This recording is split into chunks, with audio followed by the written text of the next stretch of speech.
welcome back to Anime Afternoons from OkashiCon Online. We are so pleased to see you here today. I see there's quite a few of you hanging out. Oh, that's already. Can you give me a thumbs up in the chat? Hey, Lister Candy Cosplay, anyone else who's there? Really appreciate you guys. We know that you have other options today. There's a couple other big name events going on, and we really appreciate you guys spending time with us. We love you, and you guys are the reason why we continue to do this. Again, we would like to welcome you back to Anime Afternoons. If you're familiar with OkashiCon, we used to do this every other month in person at Barrel of Fun over in East Austin. And of course, with certain circumstances going on, the little thing we call a pandemic, we are doing it online for the foreseeable future. So this is the first time that we're doing the Anime Afternoon in the online format. We're going to change things just a little bit. We're going to have presenters now instead of just sort of a more mix and mingle type of activity. But we would really love for you guys to continue to chat in the chat. Ooh, can I say the same thing twice? Hey, everybody. We see a lot of regulars there. Again, thank you so much. I know that this is the beginning of a new series for us, so probably word hasn't gotten out, but tell your friends. I see the attendance number ticking up, so that's great. We're really happy about that. In fact, because this is the first of our virtual Anime Afternoons, today we have a giveaway. Let's see if we can see the cool things. Look at that. We have some My Hero Academia prizes that we're going to be giving away at the end of this presentation. So you have to be here at the end of our day today. We have a puzzle, a magnet, and a mystery pen from some of the popular characters of My Hero Academia, or if you watch in Japanese, Boku no Hero Academia. So that should be kind of exciting, and we're going to be doing a live giveaway. This is not what we usually do, so please stay tuned if you want to win some of this merchandise. Let me tell you about what's coming up for OkashiCon Online for the rest of this month. We have a really full month ahead. So during the month of September, we are hitting all 5 of our major topics. Obviously, today is Anime Afternoons, where we focus on all things anime. I will say we're not usually doing a craft anymore because now we have a specialist craft presentation will be coming up later. The next event that we have is on the 13th at 9 p.m. We have the guys of Demo Disc. Normally they do Demo Disc Orgy. This is Demo Disc OkashiCon because certain platforms we use don't like the term orgy. But honestly, it was more of a fiesta or a festival. But yes, our wonderful team from Ninja Hell Productions will do testing out of some of the old school 90s games, PlayStation, early things when they used to have demonstration discs and you'd get to play like a 5-minute sample of different games. So that's what Demo Disc OkashiCon is. I can't call it family friendly. That's why we keep it after 9 o'clock, but it's certainly the, slightly sanitized version. But that's what we have. That is always on the second Sunday of the month at 9 p.m. Now, on the second Monday of the month at 7:30 p.m. is Make Your Monday, where that's our specialist craft segment. So this coming month, we are doing the Japanese running stitch embroidery. So it's the most basic type of embroidery you can do. You can still make amazing patterns. That is on Make Your Monday. So again, second Monday of every month. This month we have a special, which is our J-Fashion Roundtable, where it's going to be the first annual OkashiCon Roundtable on Zoom, where people are just going to get together, talk about their favorite things that are going on in the J-Fashion world, and kind of how to keep yourself motivated through all of this stay-at-home and isolation. And then at the end of the month, we always close out with the 4th Sunday of the month at 2 p.m., where I talk about Japan stories. And it's just a variety of things that I have encountered in my travels in Japan. And this coming month, we are going to talk about markets and temple sales and how to find good bargains, buy secondhand used goods, that type of thing. So I hope you guys will come back for all of our activities this month. We are really excited to be able to bring you this online programming, and really, if there's something that we can do that would spice up your stay-at-home activities through this winter, especially since the predictions are that, maybe the pandemic and the flu season are going to be even worse this winter, we would like to help keep you entertained and keep our community together. So if there's something you would like for us to add, or if there's a presentation that you would like to give on our Twitch channel, please reach out to us at info@okashicon.com. we also have some wonderful anime afternoons lined up for the rest of this year. So next month we have Team Waifu coming at you. Hi, Mr. Kenny Cosplay in the chat. That should be a lot of fun with the presentation that they started out earlier this year. We're going to talk about Rumiko Takahashi. I think I pronounced that correctly. I'm sure she will correct me if she doesn't. We are really looking forward to that. In November, we have kind of a virtual online shopping with more of our artists so that hopefully you can get some of your holiday shopping done from our independent designers and artists. And then in December, we're going to have a sort of holiday party to wrap things up where we're going to have some really big giveaways for December. So definitely mark your calendars. So it's always the first Saturday of the month running for the rest of this year. Going into 2021, we'll just have to stop and reevaluate and see whether we can have these events online or sorry, in person or, or if we can keep having them online, what's going on. But definitely the rest of 2020, all the AkashiCon events will be right here on Twitch, and then the replays will be coming at you on YouTube later. So today, one more announcement I have is that if you are a fan of Kinokuniya Austin, they have reopened.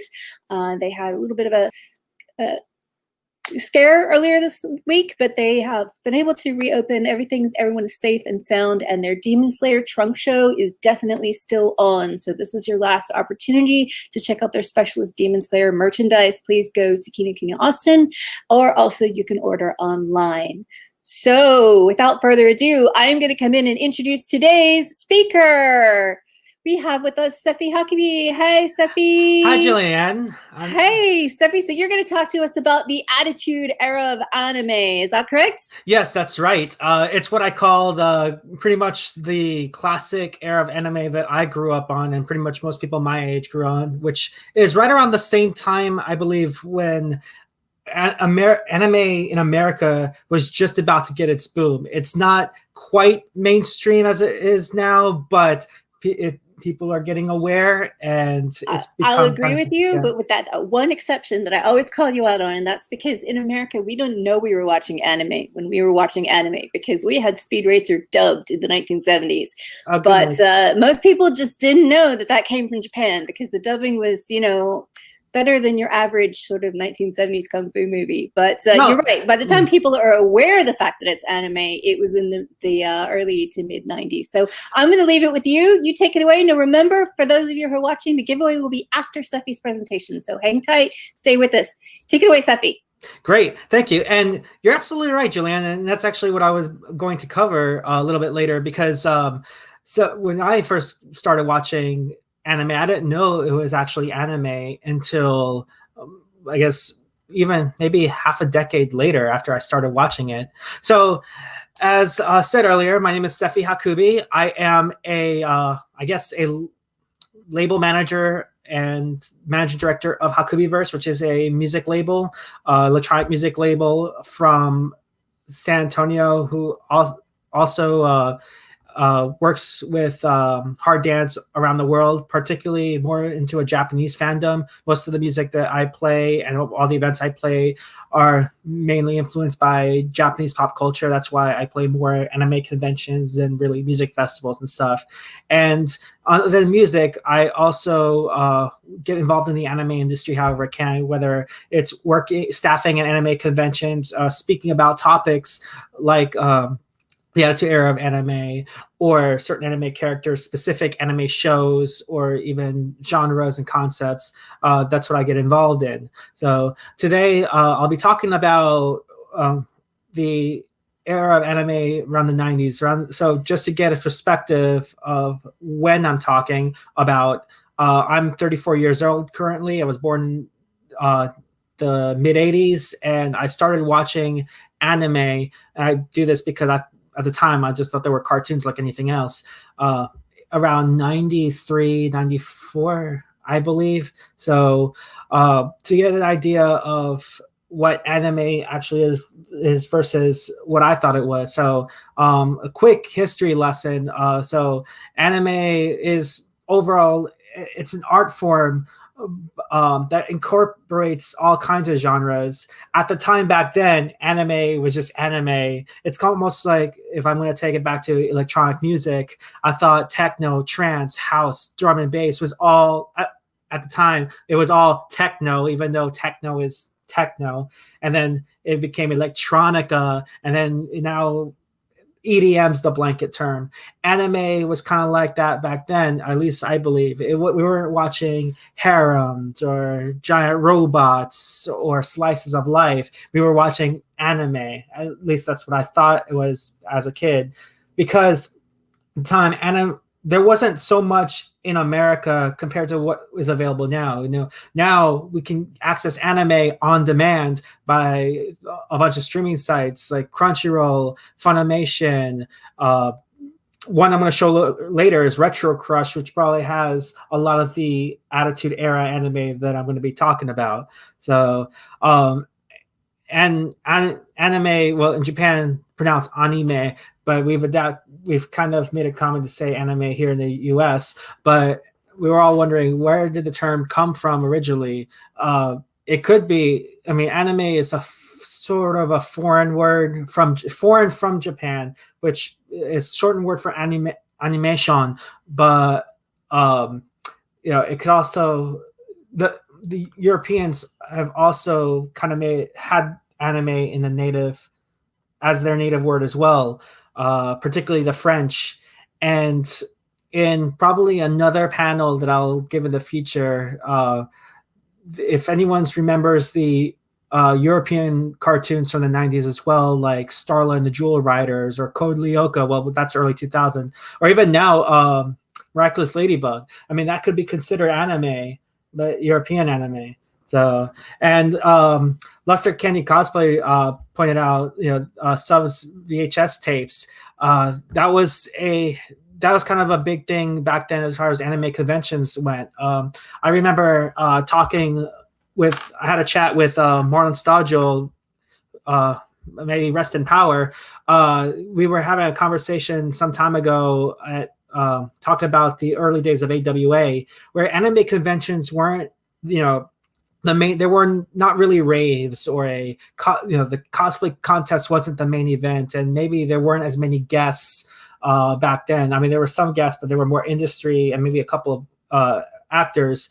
But the main event back then was the dubbing room or the video room. The video room featuring screening anime that no one's really ever seen, because the only exposure we got was whatever they showed on TV.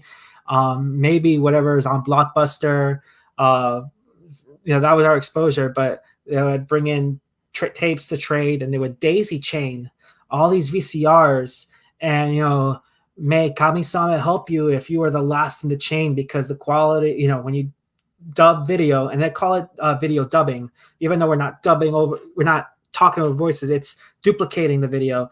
The quality kind of like sheds for each one in the chain.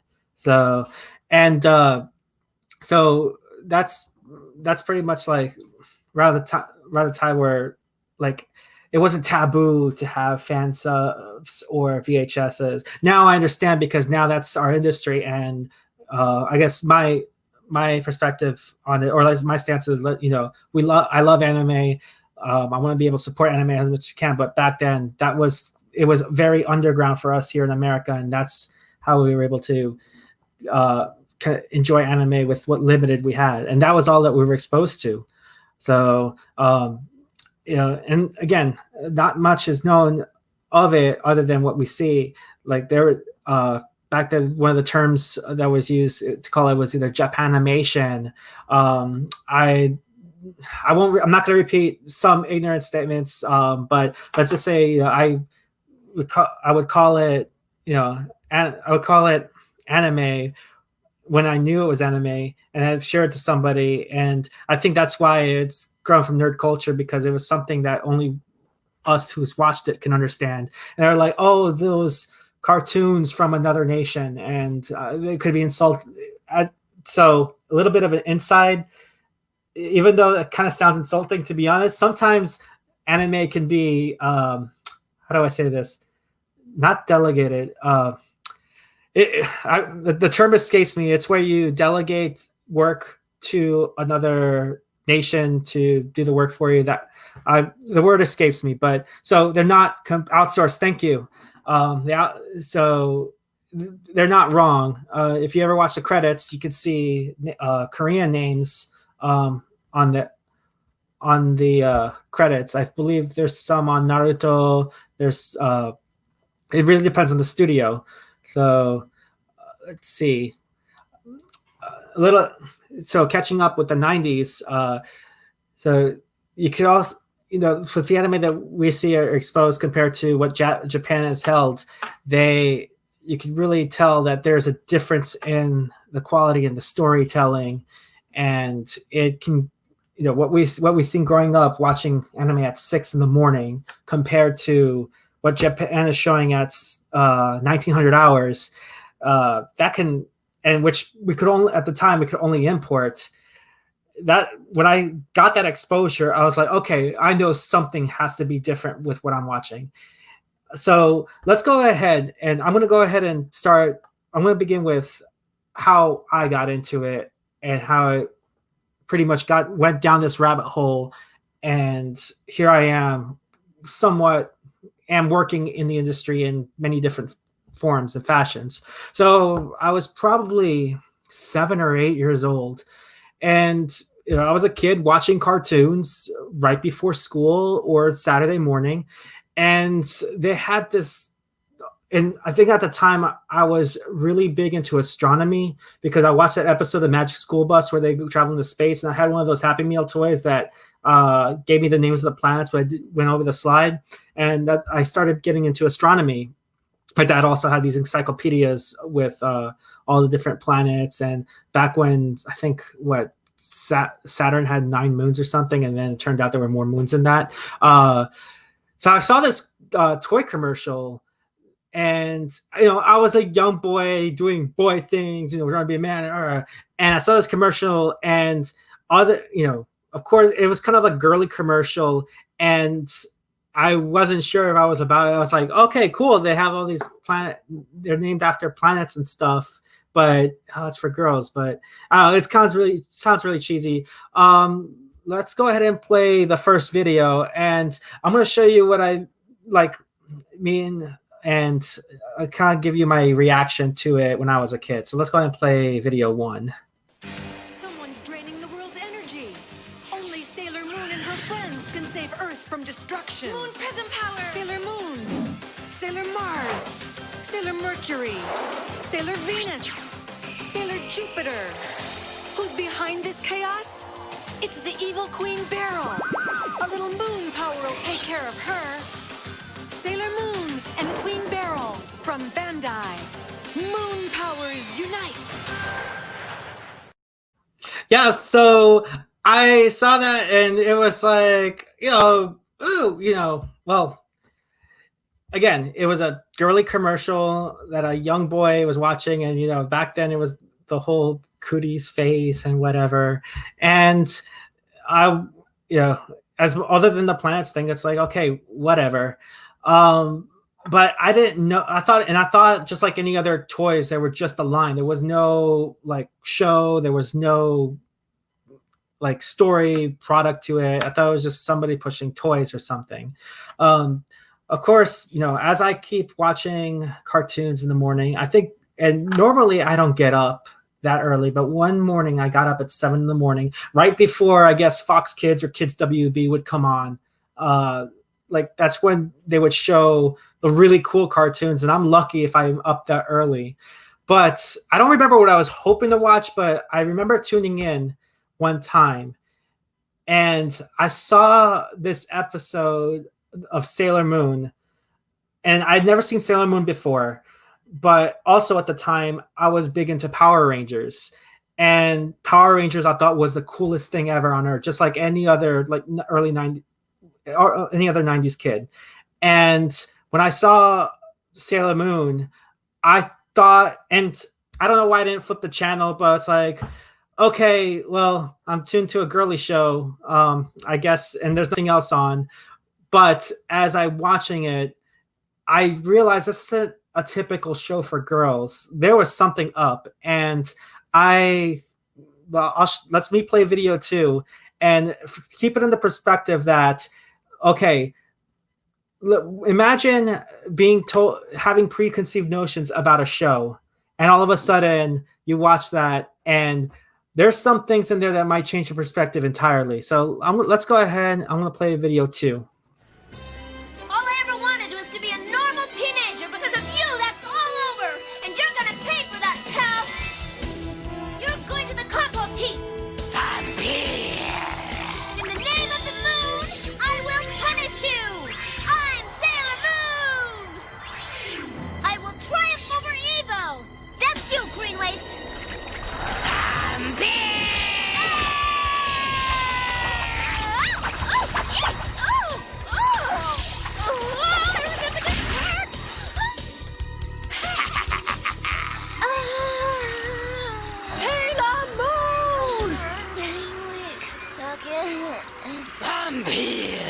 Now we'll see who's going to the compost heap.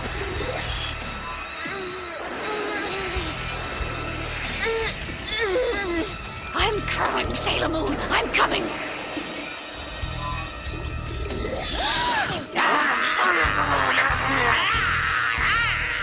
Nice work, Luna. I'll take it from here.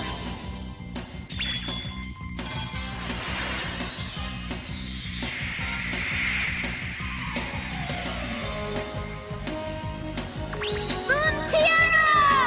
Magic!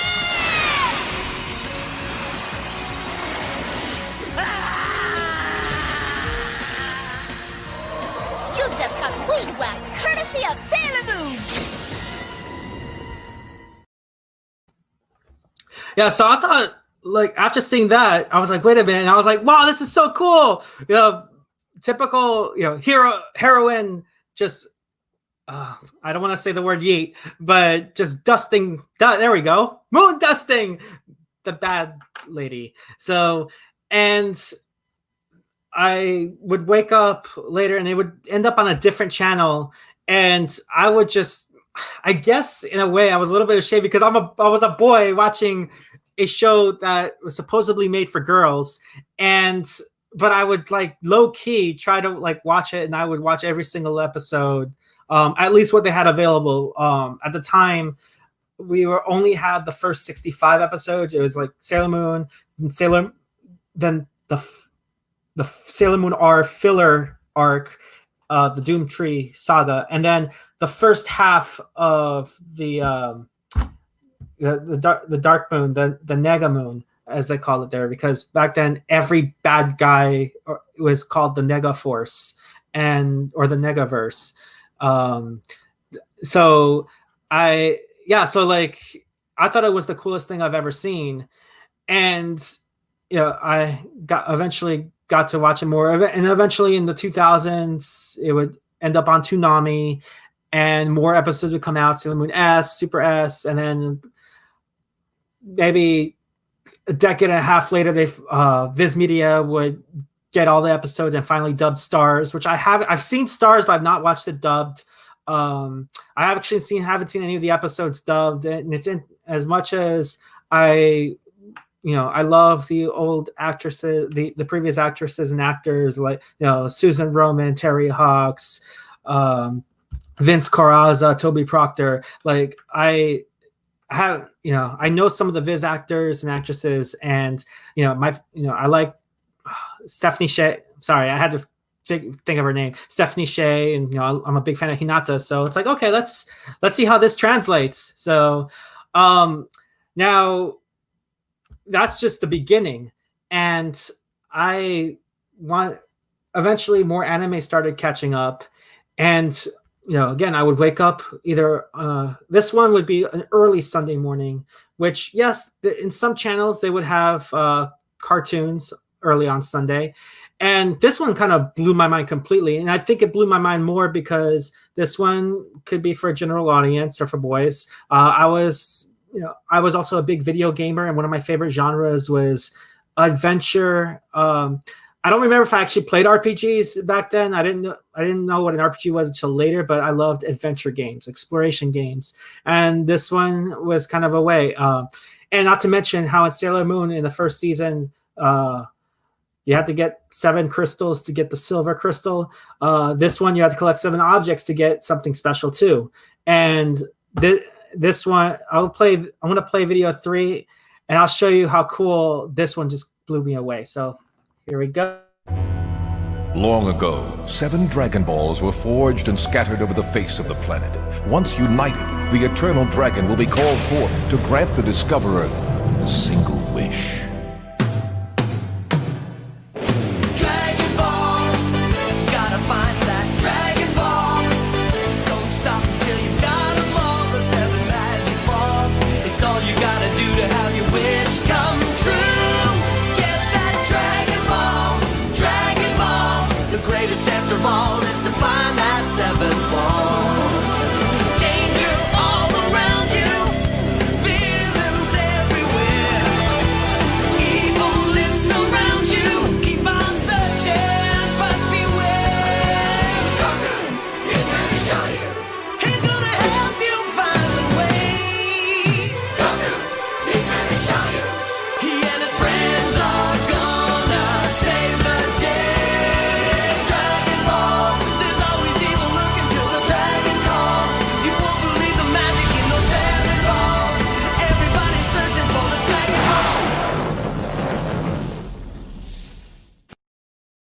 Yeah, after that, I still didn't know it was anime, but I knew there was something special about these cartoons that were coming out, and there was nothing that I would see before, and subconsciously I would try to look for more like it, and Dragon Ball was awesome.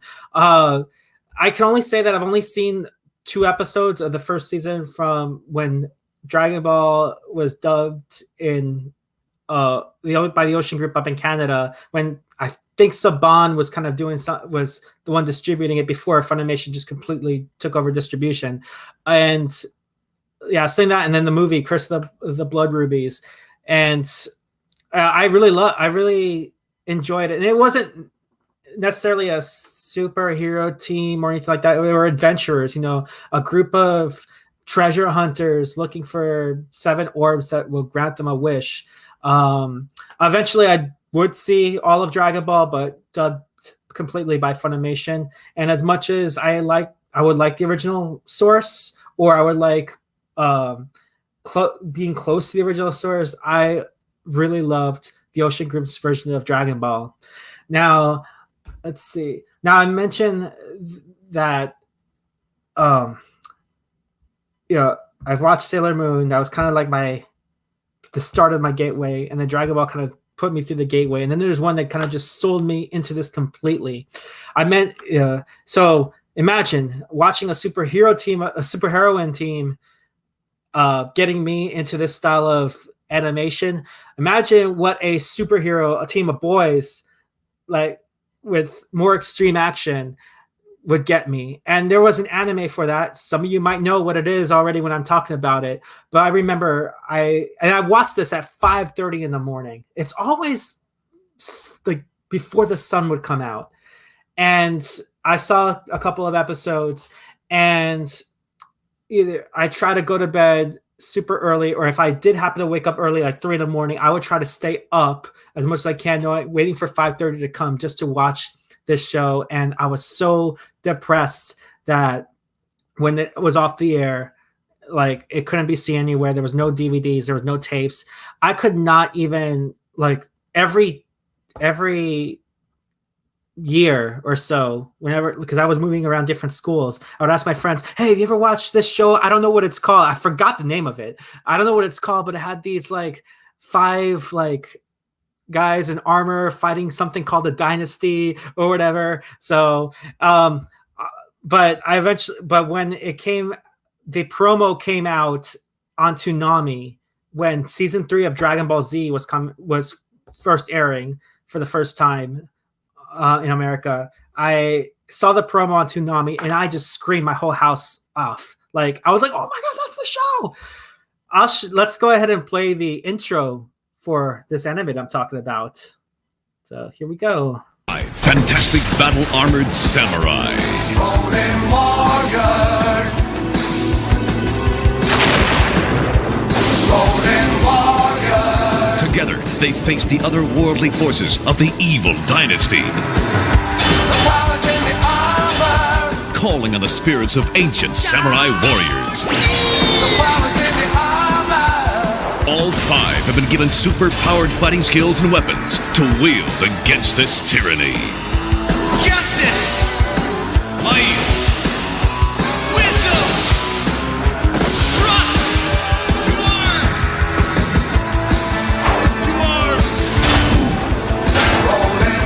heroes pushed to the limits. A struggle between good and evil. And the fate of humanity hangs in the balance.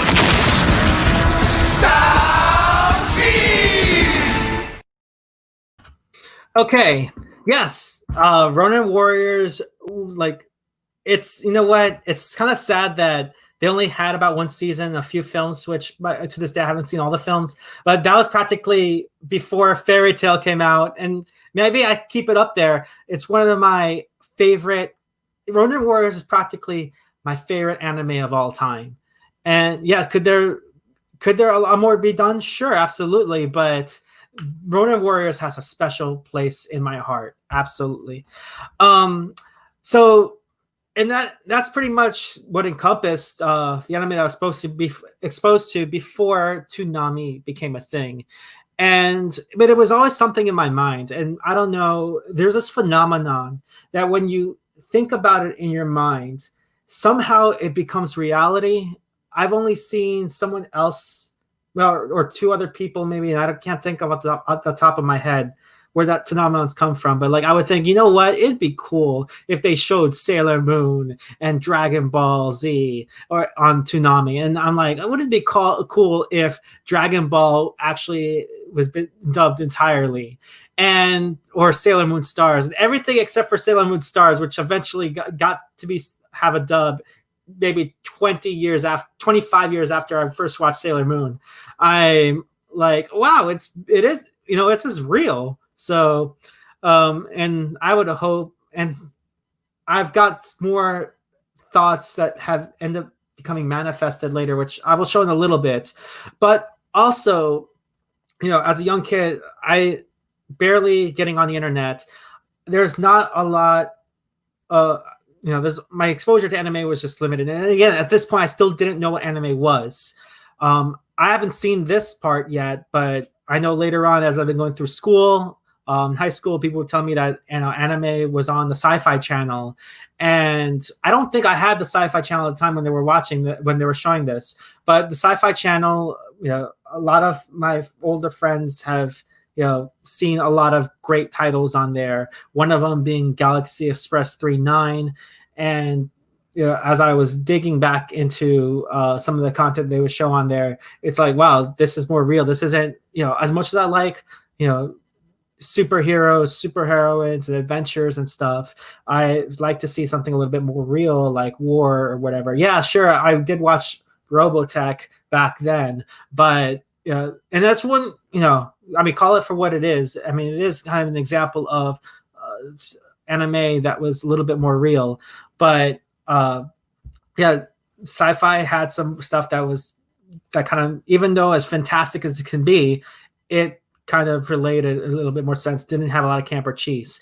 Also, they really wanted to push the idea. Again, I haven't watched this live when I was a kid, but I know this is the point where they needed to really push it. And this is like back in the late 90s. So I'm going to play the next clip. This is anime on Sci-Fi. And of course, if anyone knows Apollo Smile, she was practically maybe one of the first cosplayers. I mean, there've been other cosplayers, but she's been one of the first cosplay video girl hosts, at least that I know about. So, okay, let's go ahead and play this next video. Welcome to the Sci-Fi Channel's Anime Film Festival. Groovy.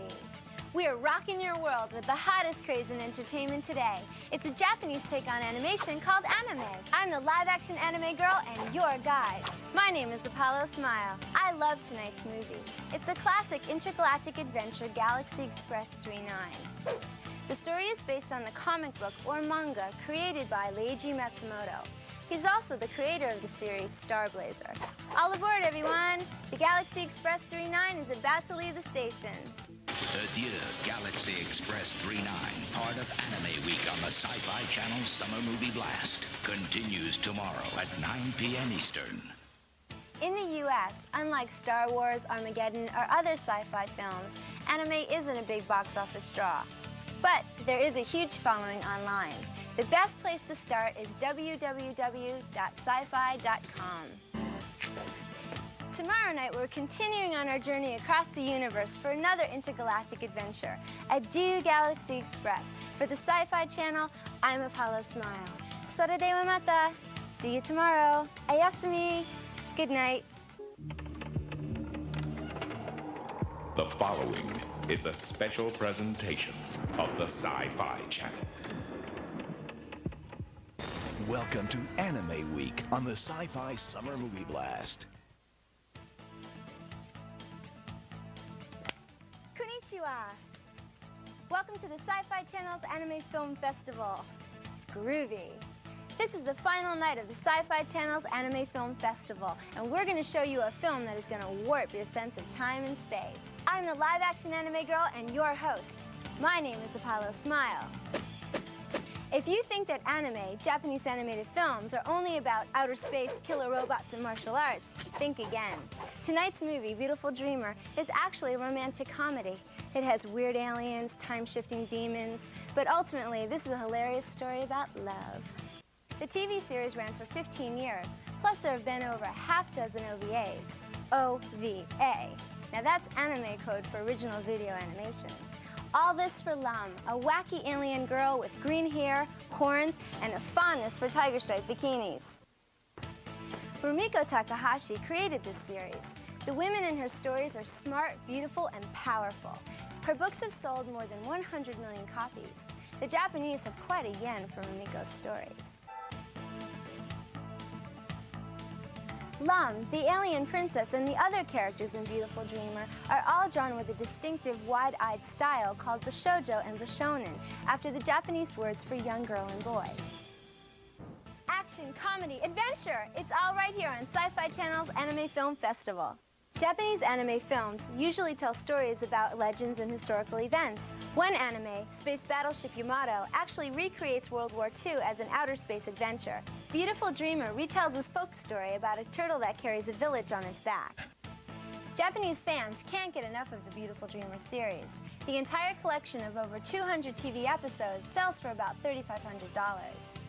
The series is a bestseller. Now those are some devoted fans. All right, that's it for the Sci-Fi Channel's Anime Film Festival. I love sharing some of my favorite anime movies with you. Until the next festival, for the Sci-Fi Channel, I'm Apollo Smile. Domo arigatou gozaimashita. Thank you very much. Ayasumi. Good night. Yeah, so that, again, I didn't get to watch this live, but that's pretty much like the idea of anime around that time. And I believe Sci-Fi was showing more films than anything else. And as I mentioned in chat, the only time I was able to catch anime on Sci-Fi at all in the 90s was when they showed Fatal Fury, the motion picture, and that was like at 1 and 2 in the morning. And I know in the mid-2000s, they kind of brought it back a little bit, and they showed some really good stuff too. Like I think there was a show called Virus, which is another space anime.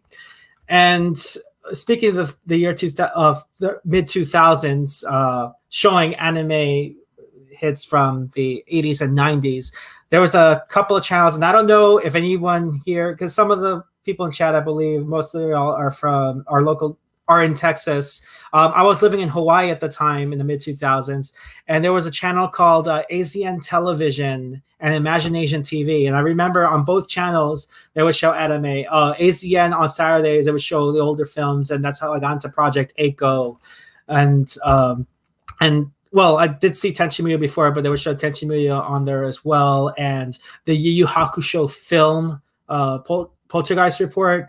I knew about Yu Yu Hakusho because they shit out on Toonami, but Poltergeist Report, which was dubbed by different actors, and I believe Lani Patur, who is a parody voice actor does abridged shows, made that comment, or had somebody in that show make that comment.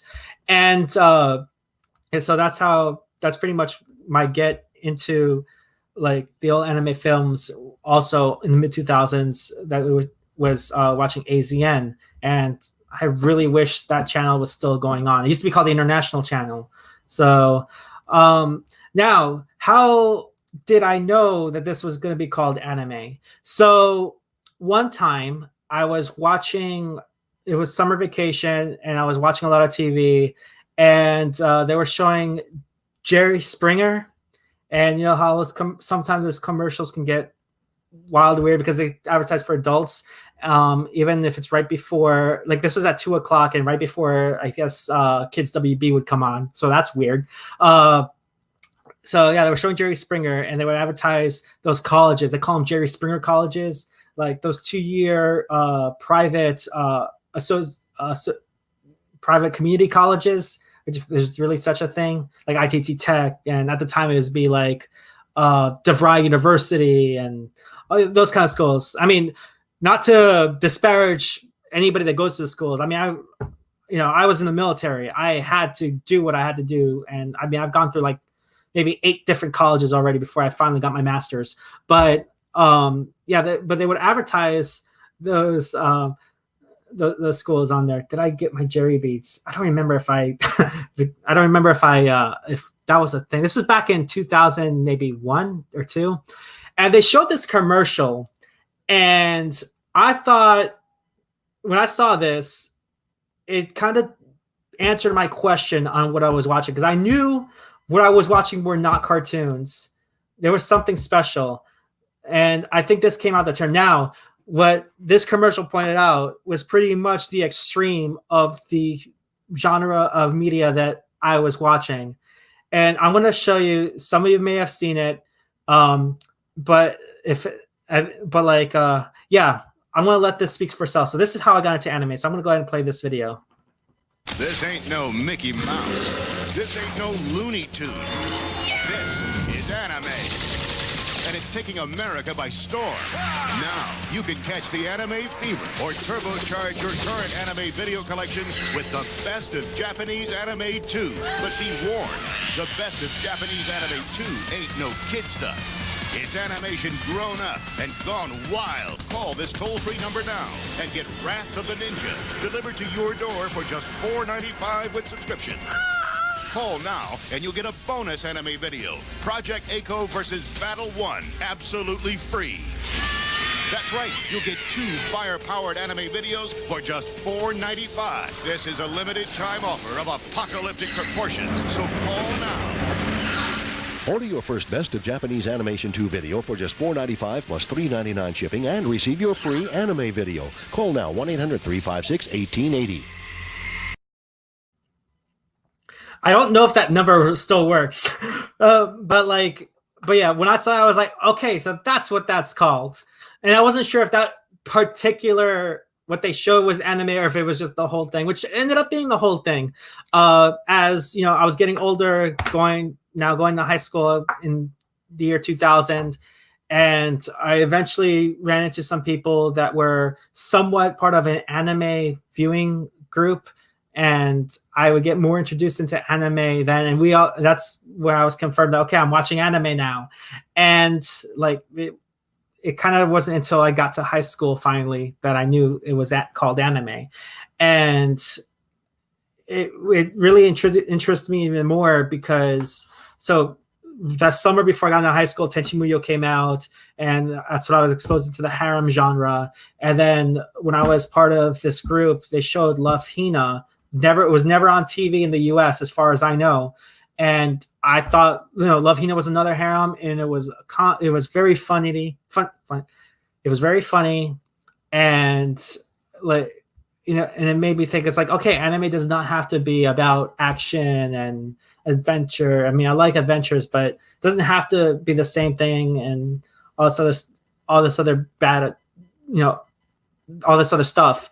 It's it can encompass anything, any part of life. Like one of my favorite anime genres, at least right now, is the slice of life, because I like to I like seeing how people live. I love characters, so I love how people go through life in certain ways. If I was going to make an anime, it'd be a slice of life, because I've, me being prior military, living all different ways, and now I want to live in Japan in a year, and I wonder how my life's going to be like that. So I like to see it life in that point of view.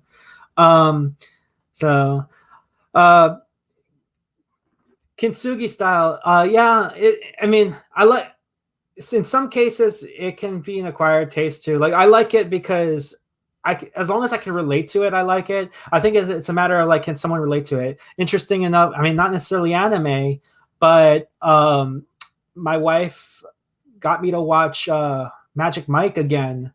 After I've watched, it's been a long time since I watched it. I wasn't really in the mood to watch it again, and then my wife had me watch it, and I enjoyed it the second time because me as a musician, as an entertainer, who works at clubs, works at nightlife. I've worked the nightlife scene a lot, and the event scene in the anime industry. And I want to up and come. I want to make something better of myself in the entertainment industry, and I could relate to Channing Tatum's character, so that's why I liked it. I think it's a matter of relating to whatever the story is. So let's see. I do something I want to show you. If I can, let me go ahead and screen share this real quick. I want to show you all some artifacts of the internet from way back when. So let's see. Let's turn this screen share on. There we go. So I don't know if anyone remembers having to go through the internet, because when I found out about anime, it was right around the time when I first finally got internet access. And Google. I used to go to the libraries and I would Google anime, and maybe I would take in some sites, but there's not much I can do because I don't own the computer, so I can't download anything. But when I first got the internet, I would go to Google and I would find all these GeoCities websites, like fan sites. And there was one website that pretty much was a knowledge base or repository for all these fan sites, and it was called Anime Web Turnpike. So what I have here is the old school Anime Web Turnpike, which I understand it's a project and a labor of love, and there's so much content out there. But because I was so young to appreciate it, and I didn't really have as many resources to enjoy certain things. Like, I was on dial-up, so I didn't get to do I didn't get to download fan subs, AMVs. I wasn't that cool, but I could still look at pictures, I could still read fan fiction, I could still get news. And Anime Web Turnpike, they have, they categorize on the front page with certain things. They have listings of anime clubs, some online stores, fan art, fan fiction, which, at the time, there wasn't a whole thing about protecting IP or anything like that. It was a matter of, it was all appreciation there. So like, let's say if I want to find out all the anime clubs in the US, now this is from November of 2000. So of course things would change, and with GeoCities going bye-bye, these are probably not there anymore, because that's the thing. Back then, we didn't have WordPress back then, and it was probably very expensive to do web hosting. So a lot of the sites are built on GeoCities, and like, let me see, my second home state, Florida. So these are all the clubs in Florida, where I grew up. Texas. Let's see if anybody can recognize some clubs here. So yeah, and I didn't get to Texas until 2011, so I'm not sure if anyone's San Antonio Animation site. I live in San Antonio, so I don't know if that counts or anything like that. But yeah, so there's clubs. There is, let's see, going back, anime conventions. Which probably there aren't that many back then. I mean, there's quite a bit, but not many. I know in Florida, let's see if I scroll down to Florida. Wait, what? Oh, they don't have it by state. Let me see. Yasumi. Okay, they didn't have mic on. I can't tell what's what, but oh wait, this is anime convention content. Oh wait, here we go. So yeah, I mean, I don't know if anyone recognizes it. I mean, ACON 12 back then, Katsucon, AWA 7. Jeez. Like now, to kind of get a perspective, I didn't get to go to my first anime convention until 2006, and that was Kawaii Con in Hawaii. Even when I watch anime, and I'm sure there's other people that can understand. I was a very sheltered kid growing up, so I mean, I watched whatever anime I could watch, and I didn't really get to go to conventions or do anime clubs other than that one that was in school, and even then, I could only do it around school. I couldn't really go to outings and stuff until much later. I think the only convention that I could have gone to while I was in high school was Yasumi Con, and that was in Miami, and that was like maybe an hour and a half away from where I live. Now, I believe, there's so many anime conventions that you could probably find one within 20 minutes, depending on where you live. Of course, they have series like if I pull up Sailor Moon, they have Sailor Moon fan sites like separated by categories. They even specify content. I know my favorite thing with Sailor Moon was the music, the American dub music.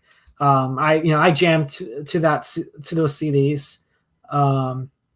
They even have MIDI files that you can get, which as a little cheat secret for anybody that's a music producer. So there are websites out there that you can get the MIDI files, and if you throw it into your digital audio workstation, you have the melodies and possibly the harmonies and the drums. So you can make remixes very easy by using the MIDIs. That's my cheat secret. Although I imagine some producers already do that. So I'm joking, but I'm going to say that it's not as hard to make an anime remix so long as there's the MIDI. It depends on how much work gets put in. So, oh yeah, indeed. Wow, ACON 12 was your first con, Lester Candy. You know what's funny? I've not gone to a single ACON yet, and I've lived here for 10 years. Oh, something's always come up.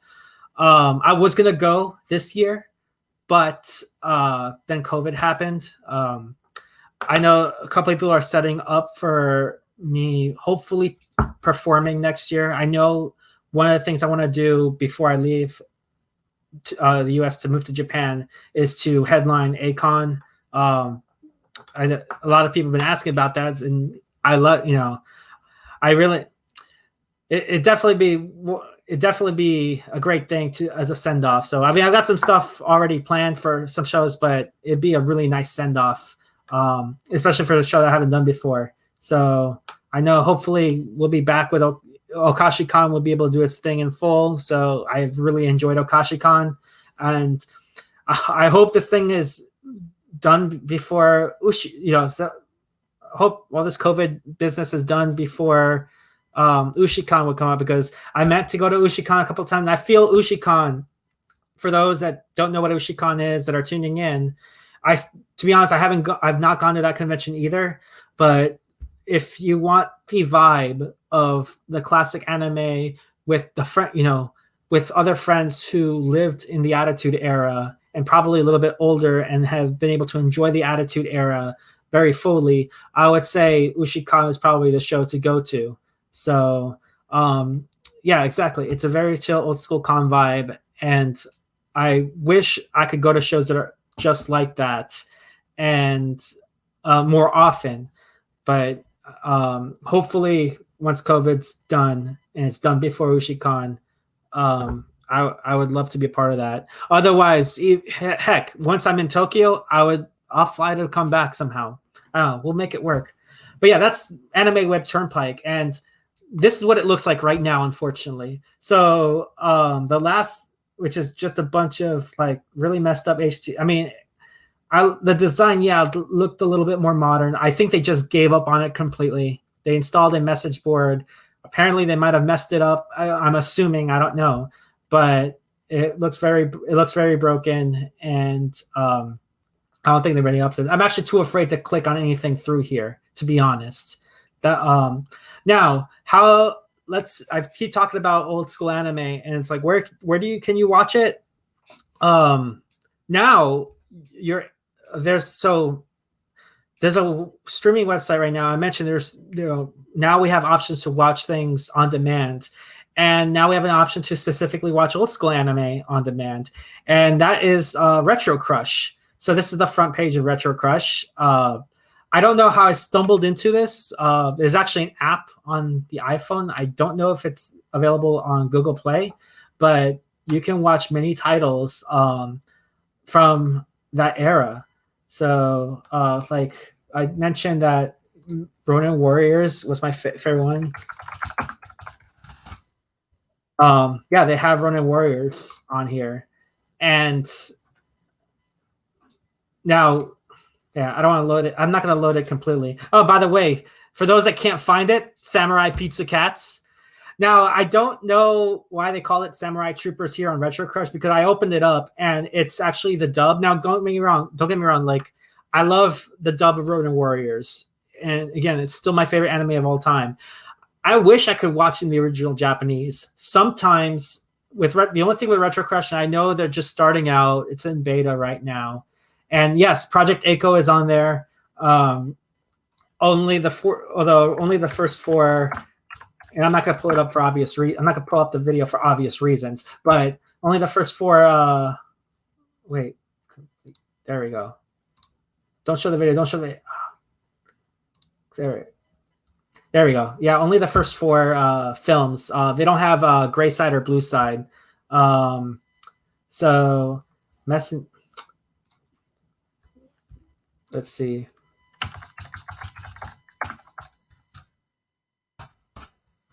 No. Did I spell that right? Okay, probably not, but watch this on YouTube. Well, I can't comment on YouTube, although I will say this though.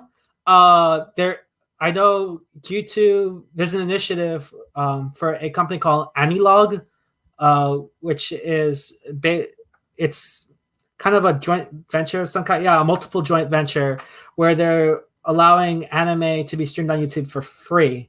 So I'm pretty excited about Anilog. I think it's going to revolutionize certain things in the anime industry overall as far as how we watch things. I believe anime should be more available. And I know there's an issue with piracy going on, and I'm hoping that efforts like Anilog will help to curtail it.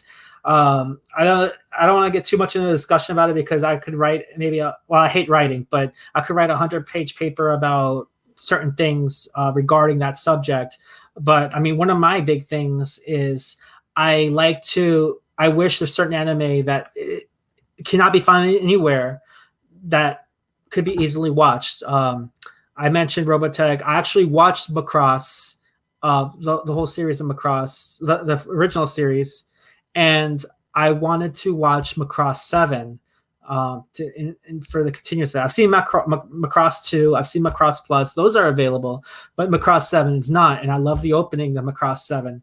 I mean, if anyone knows the opening, and I know in the mid 2000s, a lot of people that I didn't even think that were into Macross loved Macross Frontier. So, and like my ex-wife was a fan of that show, and interesting enough, our dynamic was because I watch Macross and I'm focused on the lore of the Zentradi and all that, and she's more concerned with the performers and Cheryl Nome, Ronka Lee, all, and like it's like two different people watching the same show, enjoying it two different ways. So it was kind of interesting. Yes, and I will not repeat what I think of Harmony Gold on this stream, but a lot of y'all can assume. And so let's see. But yeah, and if y'all have time, check out Retro Crush TV. I know I've been spending a lot of time on it lately. Let's see. Another shout out I want to give is there's an artist named Jerablue. So I know when I was talking about certain anime styles, and I would play games like Puyo Puyo and like all these 90s arcade like mini games, and they look a certain way compared to everything else. And like, if anybody knows, if anybody remembers watching Blood the Last Vampire back then, I know it's probably not as early style, but compare Blood the Last Vampire to Blood C. Blood the Last Vampire was very was made more sense. Animation was very consistent, and even Blood Plus, the same thing, like just very consistent. And I could suspend my belief somewhat. Then you have Blood C, which is very gruesome, very gruesome, very out there, like way over the top. However, it looked moe AF. Like, it just looked too cartoon, and I get it. Clamp, was working on the design and animation, and how do I say this? I just couldn't take it seriously. I mean, it looked like it was like watching Friday the 13th, then watching Happy Tree Friends. That's what I thought. That's what I thought. What I was making the comparison. So, but Jared Blue, amazing classic artist, takes anime art or takes anime styles and makes them into a style kind of like Sailor Moon, or so closer to maybe Go Nagai. Like, that kind of gives it that kind of like grit. And yeah, Gretsuko season 3 came out, and it kind of gives the style. And I know I'm going to be talking with her tomorrow about building a mascot, a classic anime mascot for Hakubiverse, my label, which I will show you my website really. This is my label. So hakubiverse.com. I have some, any news about certain things coming up with my label and events that I'm throwing or my company's throwing, could go on there. But here's some other examples. So I got some subs. So make sure I'm clicking correctly. So Pokemon in a different style, in sort of like a I don't know exactly the style, but absolutely looks different. So, but yeah, check Jared Blue out on Facebook. Okay, let me go ahead and let's close this for now. I've got a couple more videos. So, what do I have next? So as I mentioned, I had an idea what anime was, and anime was starting to come out more often. And for those that don't know that much about me, I'm also a big computer nerd, I guess, to lightly call it. I work part of my time, I work as a cybersecurity engineer. And back then, when I was in high school, there was a channel called Tech TV, which ended up merging with G4. And then we had G4 for a long time, and then we don't, and apparently it's coming back. And I don't know if we'll ever get something like Tech TV again, because that was definitely something different compared to G4. And Tech TV at the time, they were promoting a block called Anime Unleashed. And Anime Unleashed, they would feature anime mostly from ADV Films, which at the time started with a lot of really good Attitude Era anime. And eventually, they've been going on for quite a while, up until maybe the late 2000s. And of course, anime was different, took a different turn. It was more modernized. And even then, we can call the 2000s era another form of classic anime, because the scope has changed. The environment has changed. But back then, ADV, they put out a lot of good titles back then. But yeah, they would play. I'm going to go ahead and play this video of Anime Unleashed, which is on Tech TV. And let's see if you recognize any of the shows that are on here.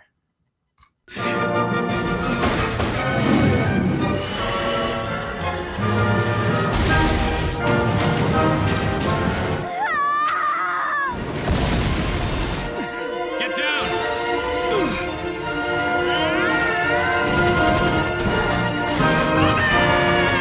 Visual wonderlands, intriguing tales. tales, spellbinding epics. The world's best anime is on Anime Unleashed. Weeknights at 1 a.m. Eastern, only on Tech TV. Yeah, so that was more into the early 2000s. So that was just like kind of what I consider leaving the Attitude Era and going into what I call the Ruthless Aggression Era. If anyone watches wrestling back then and know why I call it these eras and whatnot, but that, I was still in high school at the time, and Anime Unleashed was definitely something spectacular. I know the first anime they were showing was Crest of the Stars, and then they showed Serial Experiments Lane, then not Devil Man, Better Man, I remember, Silent Mobius, Gene Shaft. Like a lot of these titles, like there were, some of them were in the 90s, some of them just came out in the early 2000s, but either way, like I enjoyed them in some form. And I remember there was a contest, and unfortunately I don't have the script because this was 18 years ago. I don't know. Yeah, about 18 years ago. There was a contest where I could write an RPG because Tech TV was going to make an Anime Unleashed video game. And I wrote all this out, and I saw a couple of screenshots that some of it had my concept, but then G4 got Tech TV, and then it was a whole new time. And for those that are wondering what I was going to make, it was something. It was practically a VR, It was right before Dot Hack was a thing, and I think I was watching Max Headroom, and I was watching it's like this cheesy X-Men film or something, and it was about being able to jack your mind into VR and being able to travel anywhere across the net, and that's what I was trying to do with that video game. So that was my thing, and I'll continue to watch Anime Unleashed up until it got canceled in 2006, then AZN, then IATV, and then Funimation was starting to put itself out there more with like other screening options, and now here we are, everything on demand. So let's see, I do have one more video. So I talked a little bit briefly about anime conventions, and now again, I didn't go to my first anime convention until 2006, but I kind of saw what an anime con was like. Again, from seeing this on Tech TV, there was a show called X-Play, and I knew Morgan Webb was a weeb, and which, I mean, amazing, but she would travel to anime cons, and this one she covered her time at Fanime, which at the time too, it gave me more knowledge and exposure to how everybody else was getting into anime. And they covered a video game called Lunar. I played Lunar 2, and I enjoyed that game because there was a lot of anime themes to it. And the thing is with games, I think that's why there's certain games I like so much, why I like certain adventure games so much, is because it's not just a game. I'm playing an anime. So I'm going to play this last video, which is Morgan Webb, X-Play at Fanime Con 2003. Hey, Adam. You want to go to Fanime with me? It's today. No!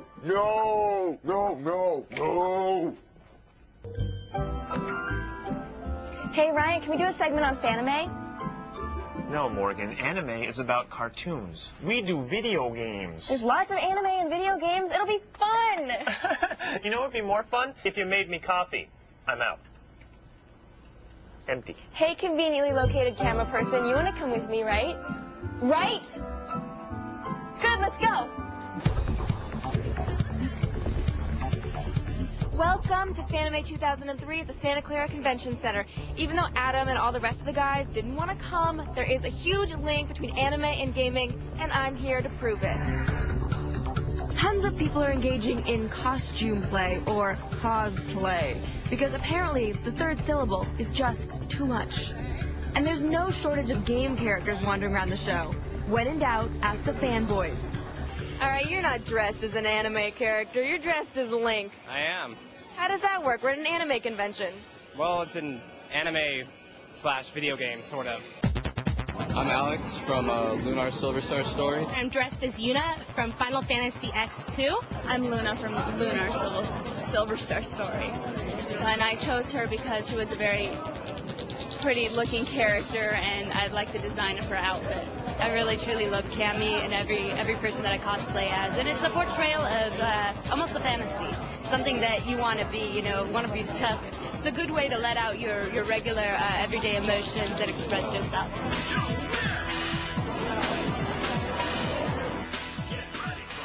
I have a distinct feeling that Morgan is having more fun than me right now.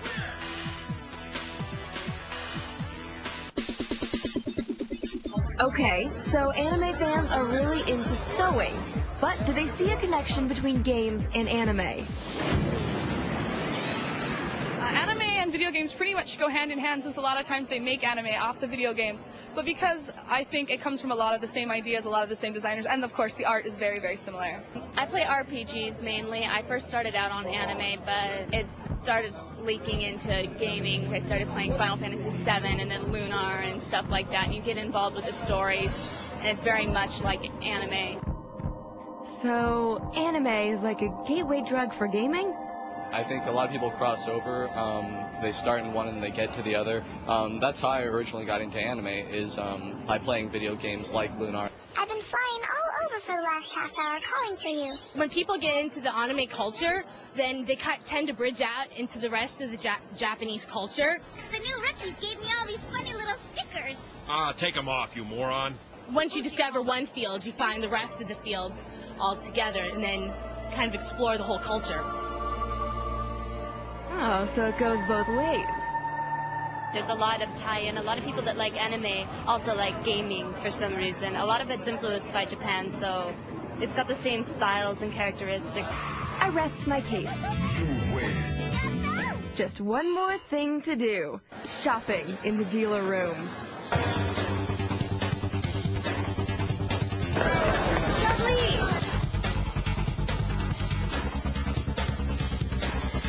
I feel like I'm in Fantasyland. All right, who says anime and video games don't go together? I just hope Adam likes what I got him. So how is the rash? Well, once it cleared up, I was gaming again. Hey, I got you a PC game at the anime convention. Oh, you didn't have to.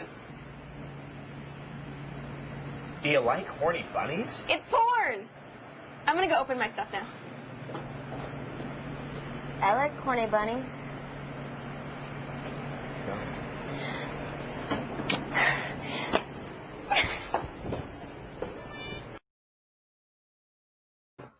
Okay, so yeah, so that was pretty much like my first idea of what an anime con is before even going to an anime con, and it wouldn't be until maybe 3 years later until I finally got to go to one. I would have gone in 2005 at Kawaii because I didn't get to Hawaii until 05, but Kawaii Con happened a month after I moved, and I was a broke airman, so I didn't really get to go. But I got to meet other fans throughout that year, and then eventually it would build up to Kawaii Con 06. And after I went, it was probably one of the best experiences I've had. And I think I always tell people would ask me what got me into DJing. And yeah, it could be that I grew up on electronic music growing up in Florida. But and I didn't go to this, but I left Kawaii Con earlier on Saturday. I went like early in the evening, but my buddy stayed behind and he took photos of their rave. Yeah, I'm going to call it what it is. It took photos of their rave, and I was like, they have raves at anime cons? I know what. And then from that point, I knew what I wanted to do for the rest of my life. And then since then, I've been going to Kawaii Con more often. Then finally, and ended up expanding to Izumi Con because I got to work with some of the directors for Kawaii Con when I was promoting for them through video, MusicCon, and then eventually I would just spread out and work for other shows. And I'm having a blast, and now being part of the industry. And there's still so much more that I need to retroactively go back and learn and watch and enjoy. So I think now there's just so much to experience. There's not enough time for me to do it. So I don't think I'll ever run out of stuff to enjoy and experience. My wife's the same way. She watches more anime than I do. and she'll try to get me to watch more anime. And that's sometimes could be the sad truth, is sometimes I work in it so much I don't get to enjoy it, but we try to work with each other on it. And that is pretty much it. I guess for a couple of minutes, I'll put it up to any questions.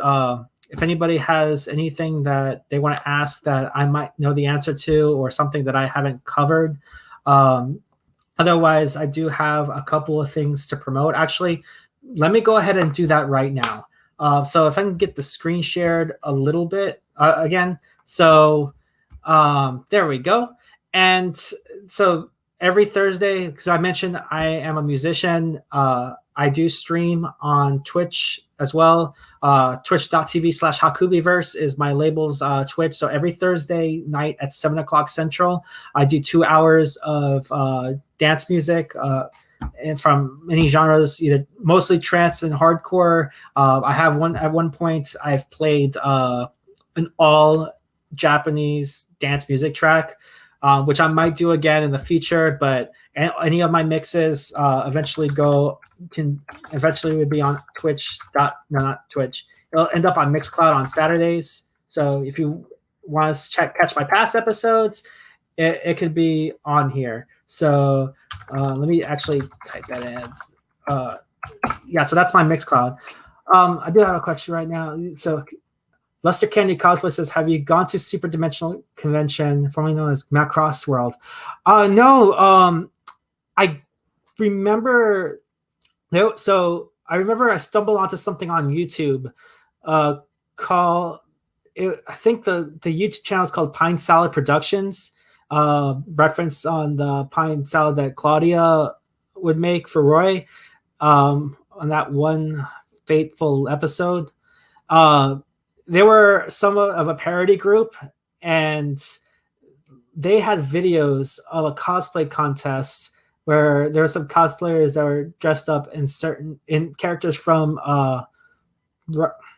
Robotech. I say Robotech because I don't know if they knew it was Macross, and I think one of the videos had a kid, like a very, very young kid, dressed as Captain Global, and I thought it was like really awesome.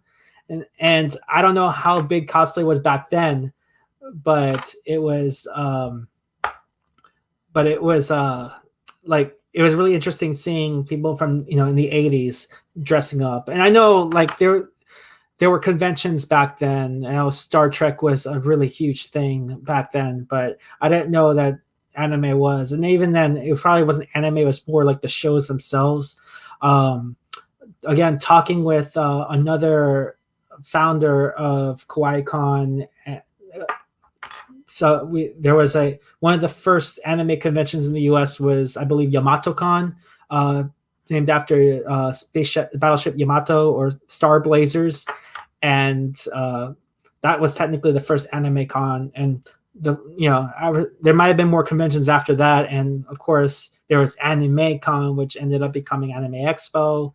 A-Con is currently technically the longest running anime con that's still active from what I understand.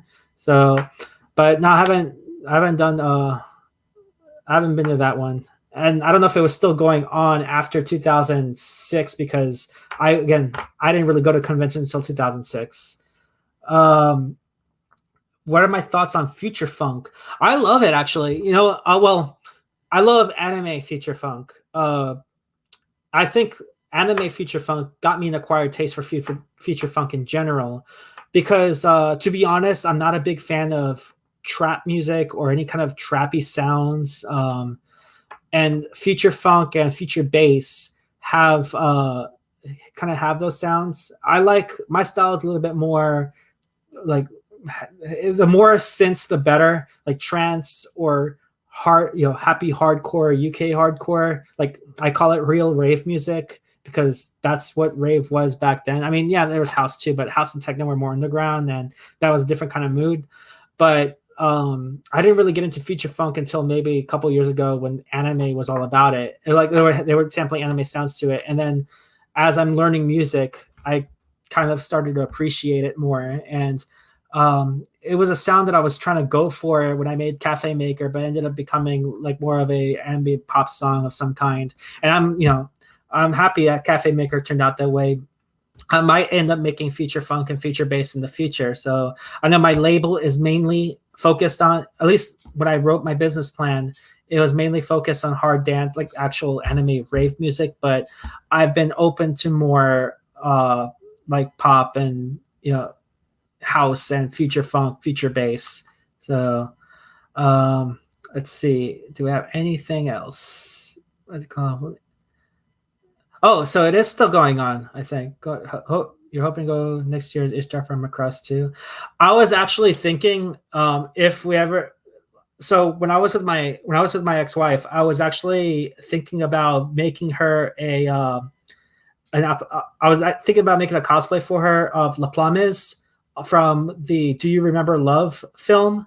So who for those wondering, La Plamise, or if anybody watches Robotech, Azonia, she's like the ruler of the Meltrani, which is like the female giants. So she's like the supreme commander of the female giants. And I loved her outfit in the Do You Remember Love movie. And I thought about trying to challenge myself making an outfit for that. So, but yeah, I got to check that out. That's still going on. So, let's see. 98.99 versus Night Tempo. Oh, I probably wouldn't know. I'm not sure what either of those are, to be honest. So, but I will look, and maybe on a next stream I'll check it out because I might do a mech stream.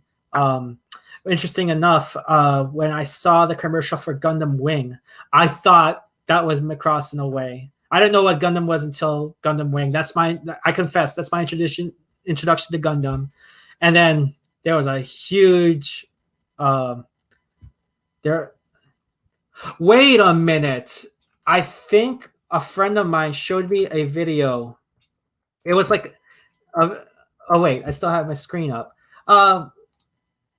Let me show. Oh wait, I wasn't done yet. I needed to finish my next one. Before I forget, this is my next event.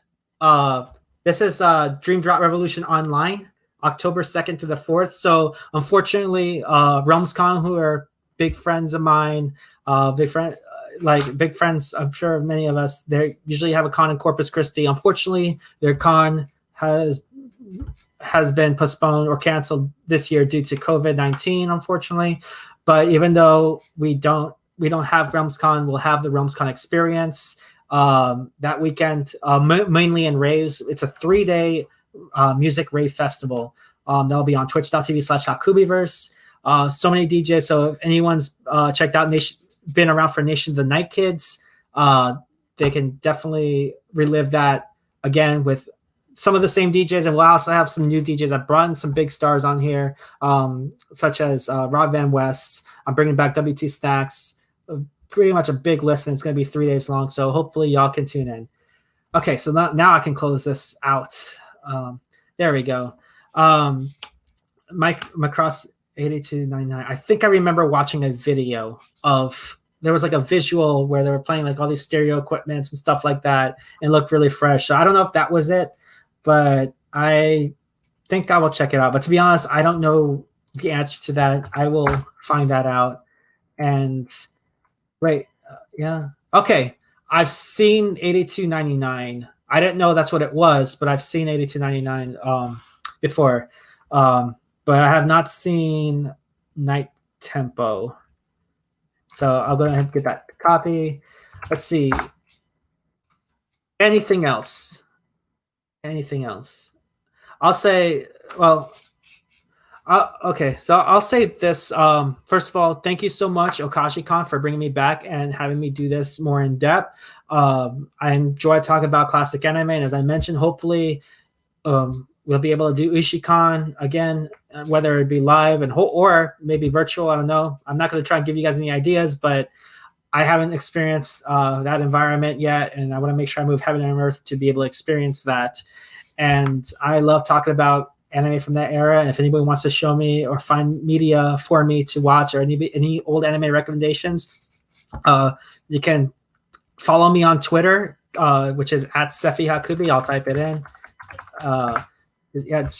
Just follow me on Twitter and DM me, and I'll see what's out there, because I know there's quite a bit of things that's out there, and I think that's it. So I'll go ahead and turn it over to you, Julianne. Thank you so much. Thanks so much, Sefi. We really appreciate you. We really thank you for coming to finish this panel. So for those of you who didn't know, when we had OkashiCon at home, which was our big event in July, Sefi started this panel and then ran out of time. So we brought him back so that he could do an encore presentation, and we're so glad that we got to see the second half of this. So thanks again. We really appreciate that. For those of you who are still here, we do have a giveaway, and we're trying something new. We are trying to use a chatbot in the Twitch chat. So I believe the instructions are gonna appear momentarily if you watch the chat come up. So there we go. The giveaway, you will type. Oh, no, sorry. I think that was the MooBot instructions to our moderator. We have to type !giveaway, I think. Giveaway is now open. Okay, so now we open the giveaway, and you will just type #myhero into the chat. So anyone can type #myhero into the chat to be entered into the giveaway. So then we're making sure that this works. I'm not sure. I don't know. It looks like it. Yep, there we go. So you just type in #myhero to get into the giveaway. Remember, we have a puzzle, we have a Todoroki magnet, and we have a mystery character pin, all from My Hero Academia. So we're going to give this maybe 2 minutes. I know that we still have 5 or 6 people watching, which again, we do really appreciate you guys being here. And for those of you who are watching on the replay, I'm sorry. We do like to have these incentives for people who watch live, but if you can make time in the future, remember that we are the first Saturday of every month at 3 p.m. Central Time. And we also have things going on throughout the rest. Sorry, they go on throughout the rest of the month. Let me just give you a quick recap while you guys are showing up or doing your giveaway in the chat. So remember that on the second Sunday of every month at 9 p.m., we have Demo Disc OkashiCon. The second Monday of the month at 7:30 p.m. you have Maker Monday, which is my crafting segment. And then this month we also have a J Fashion Roundtable, which is going to be on September 20th, which is the third Sunday. And then I think it's a Sunday. Because the 19th is a Saturday. Ask me how I know. Anyway, and then on the final Sunday of this month, so the fourth Sunday of the month, we will be having Japan Stories, where I'll be talking about markets and temple sales and maybe some thrifting and things like that. So apparently make sure the M and the H are capitalized when you're doing #myhero. It needs to be capital M, lowercase y, capital H, and then hero. So hopefully that will get things. I'm just checking out the chat. I think that should be working. We're not sure, but try it again with the capitalization. So hopefully that will get you entered in the giveaway. If you guys have any other questions or comments, if you'd like to know more about what's coming up with OkashiCon online, remember we are trying to do this year round, and we are certainly bringing this to you for the rest of this year online. And then certainly several of these activities like Demo Disc and Make Your Monday and Japan Stories will be continuing whether or not we can have live events in the future. So we're going to keep the Twitch channel going for quite some time. It looks like MooBot is working.